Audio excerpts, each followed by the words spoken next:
का स्वागत है आप सभी का। ओम श्री गणेशाय नमः। ओम श्री परमात्मने नमः। ओम सर्व पितृभ्यो नमो नमः। ओम सर्व पितृभ्यो नमो नमः। साथियों, पितृपक्ष है और इसमें श्रीमद् भागवत गीता का पाठ प्रतिदिन करना सुनना बहुत ही पुण्य फलदायी होता है। आप सभी जानते हैं इस बात को। इसीलिए मैंने अपने इस चैनल पर प्रतिदिन एक पाठ का आयोजन किया है, पढ़ रही हूँ मतलब कि। तो आप प्रस्तुत करती हूँ अध्याय 8। इस प्रकार भगवान के वचनों को ना समझकर अर्जुन बोले, हे पुरुषोत्तम, जिसका वर्णन आपने किया है वह ब्रह्म क्या है, अध्यात्म क्या है, कर्म क्या है और अधिभूत नाम से क्या कहा गया है, अधिदेव नाम से क्या कहा जाता है। हे मधुसूदन, यहाँ अधि यज्ञ कौन है और वह इस शरीर में कैसे है, और इस युक्त चित्त वाले पुरुषों द्वारा अंत समय में आप किस प्रकार जानने में आते हो। इस प्रकार अर्जुन के प्रश्न करने पर श्री भगवान बोले, हे अर्जुन, परम अक्षर अर्थात जिसका कभी नाश नहीं हो ऐसा सच्चिदानंद घन परमात्मा तो ब्रह्म है और अपना स्वरूप अर्थात जीवात्मा अध्यात्म नाम से कहा जाता है, तथा भूतों के भाव को उत्पन्न करने वाला शास्त्र विहित यज्ञ, दान और होम आदि के निमित्त जो द्रव्य आदि का त्याग है वह कर्म नाम से कहा गया है। उत्पत्ति विनाश धर्म वाले सब पदार्थ अधिभूत हैं और हिरण्यमय पुरुष अधिदैव है। और हे देहधारियों में श्रेष्ठ अर्जुन, इस शरीर में मैं वासुदेव ही विष्णु रूप में अधियज्ञ हूँ, और जो पुरुष अंत काल में मेरे को ही स्मरण करता हुआ शरीर को त्याग कर जाता है वह मेरे साक्षात स्वरूप को प्राप्त होता है, इसमें कोई संशय नहीं।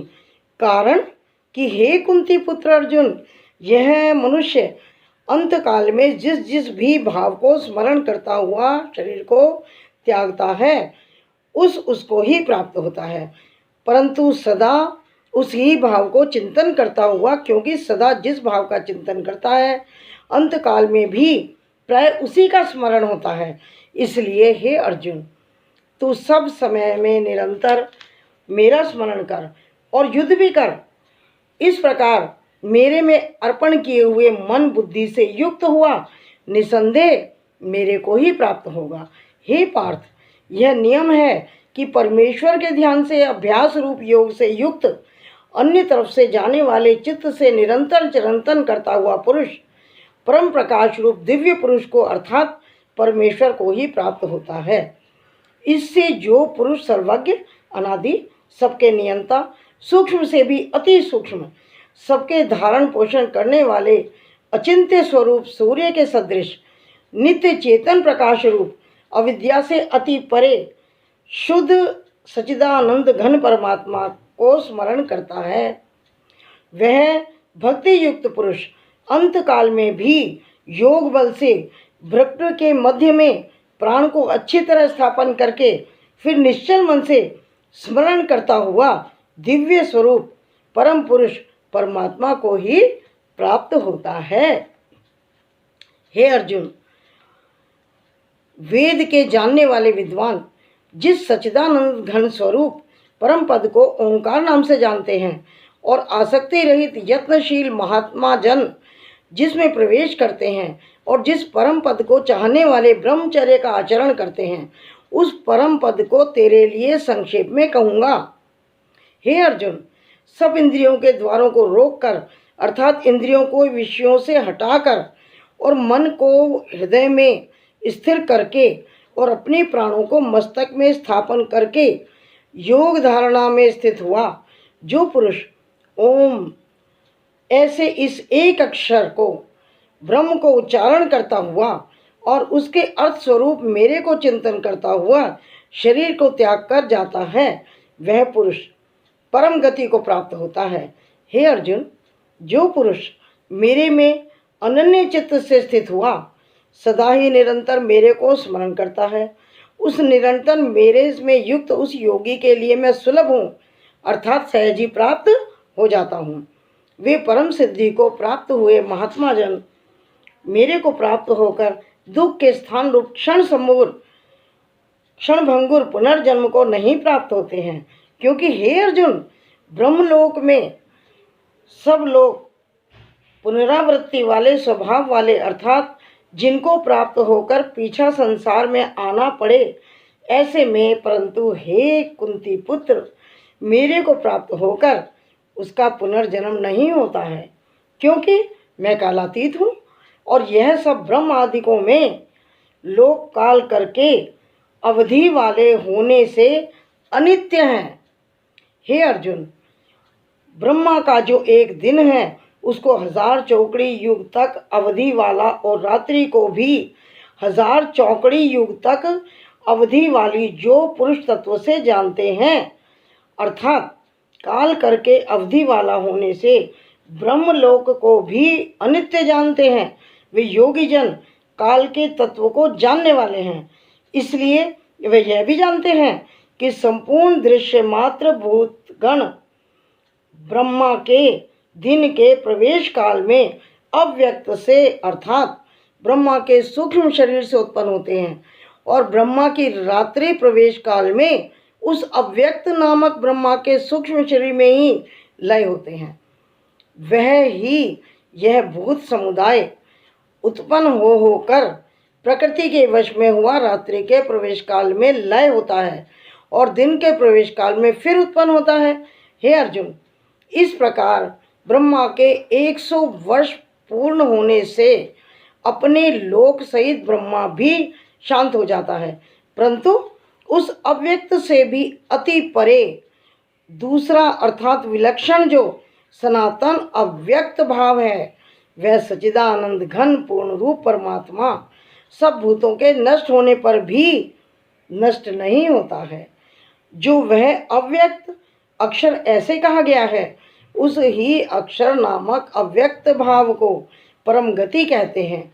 और जिस सनातन अव्यक्त भाव को प्राप्त होकर मनुष्य पीछे नहीं आते हैं, वह मेरा परम धाम है। और हे पार्थ, जिस परमात्मा के अंतर्गत सर्वभूत हैं, वे जिस सच्चिदानंद घन परमात्मा से यह सब जगत परिपूर्ण है, वह सनातन अव्यक्त परम पुरुष अनन्य भक्ति से प्राप्त होने योग्य है।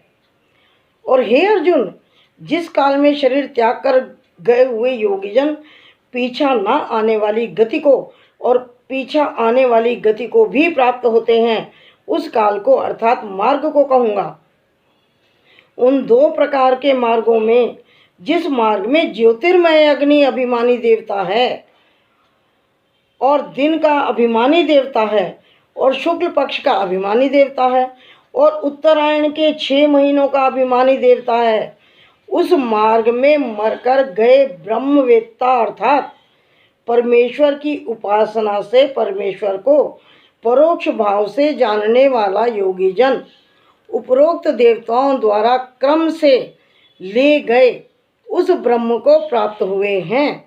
जिस मार्ग में धूमा अभिमानी देवता है, रात्रि अभिमानी देवता है, कृष्ण पक्ष का अभिमानी देवता है, दक्षिणायन के 6 महीनों का अभिमानी देवता है, उस मार्ग में मरकर गया हुआ सकाम कर्मयोगी उपरोक्त देवताओं द्वारा क्रम से ले गया हुआ चंद्रमा की ज्योति को प्राप्त होकर स्वर्ग में अपने शुभ कर्मों का फल भोग कर पीछा आता है।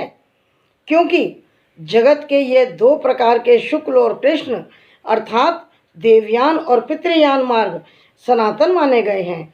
इनमें एक के द्वारा गया हुआ पीछा न आने वाली परम गति को प्राप्त होता है और दूसरे द्वारा गया हुआ पीछा आता है अर्थात जन्म मृत्यु को प्राप्त होता है। हे पार्थ, इस प्रकार इन दोनों मार्गों को तत्व से जानता हुआ कोई भी योगी मोहित नहीं होता है, अर्थात फिर वह निष्काम भाव से ही साधन करता है और कामनाओं में नहीं फंसता। इस कारण हे अर्जुन, तू सब काल में समत्व बुद्धि रूप योग से युक्त हो, अर्थात निरंतर मेरी प्राप्ति के लिए साधन करने वाला हो। क्योंकि योगी पुरुष इस रहस्य को तत्व से जानकर वेदों के पढ़ने में तथा यज्ञ तप और दान आदि को में करने में जो पुण्य फल कहा है, उस सब में निसंदेह उल्लंघन कर जाता है और सनातन परम पद को प्राप्त होता है। श्रीमद् भागवत का ये 8वां अध्याय समाप्त होता है। नमस्कार। वीडियो देखने के लिए धन्यवाद। और प्रतिदिन एक अध्याय का श्रवण करें, श्रद्धा युक्त होकर करें, तो सभी पितरों के लिए भी लाभकारी होगा, हम सब के लिए, परिवारजनों के लिए लाभकारी होगा। तो चलती हूँ। सर्व पितृभ्यो नमो नमः, सर्व पितृभ्यो नमो नमः।